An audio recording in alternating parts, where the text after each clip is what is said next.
Et voilà, nous parlons du consortium SYCODEV qui a rendu les résultats de l'étude entamée depuis 3 ans sur la protection sociale très efficace en présence de plusieurs partenaires dont le conseil départemental de Rufisque. Plusieurs recommandations sont sorties de cet atelier.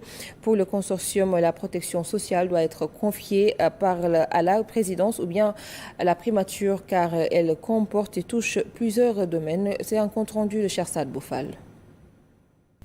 Le consortium SYCODEV et ses partenaires ont restitué les résultats de leurs études menées depuis 3 années, portant sur la recherche des voies et moyens efficaces pour une protection sociale. Les études ont révélé une pluralité d'impacts. Le projet a aidé à faire savoir ce qu'est la protection sociale, comment ça se fait dans les différents pays, quelles sont les bonnes pratiques que nous avons dans les différents pays. C'est ça grâce au travail du LARTES. La deuxième chose, c'est ce travail de génération de connaissances a permis d'informer les modes par lesquels nous pouvons renforcer les capacités des parties prenantes de la protection sociale.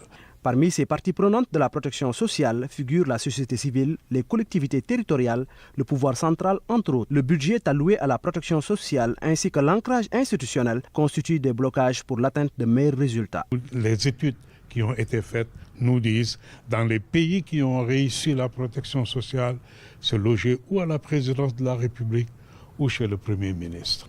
Ça, c'est une leçon que nous pouvons appliquer ici. Parmi les leçons à retenir après l'étude du consortium figure la gestion efficiente des ressources. Il y a des acteurs qui sont bénéficiaires des bourses familiales et c'est des non-ayants droit. C'est à hauteur de 25%. Donc, ce gap-là doit être comblé pour rendre efficient le système de protection sociale. L'efficience et les mécanismes de financement du système de protection sociale efficace sont des questions dont les réponses figurent en bonne place dans le rapport d'études inclusives de SYCODEV, la société civile, le conseil départemental de Rufisque et les partenaires internationaux.